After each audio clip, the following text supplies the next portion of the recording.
Gaza पर अब भी इजराइल का जुल्म जारी है।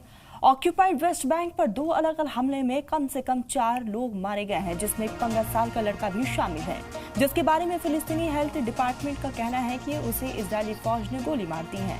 लड़के की मौत नॉर्थ वेस्ट कोस्ट के अल यामून कस्बे में हुई है, जबकि 3 दीगर लोग गाजा के जनूबी गाँव में एक अलग झड़प में मारे गए।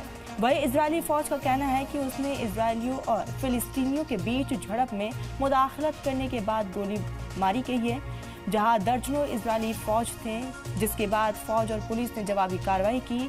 आईडीएफ के मुताबिक कई फिलिस्तीनियों ने फौज पर गोलियां चलाई और पत्थर फेंके। फौज ने जवाबी कार्रवाई की है, जबकि रामुल्ला में वाक़े हेल्थ डिपार्टमेंट ने कहा है कि लड़के को बाज़ाब्ता गोली मार दी गई। वाज़े हो कि 20 महीने से ज़्यादा से चल रही इजराइल हमास जंग जारी है। अब तक 7 अक्टूबर 2023 से 440 से ज़्यादा इजरायली फौज मारे गए, वही 56,000 से ज़्यादा फिलिस्तीनी शहरी मारे गए हैं।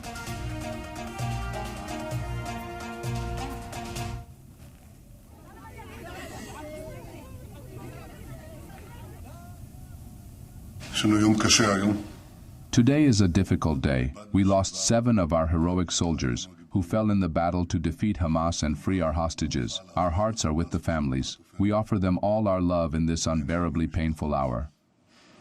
אנחנו מאמצים אותם לליבנו.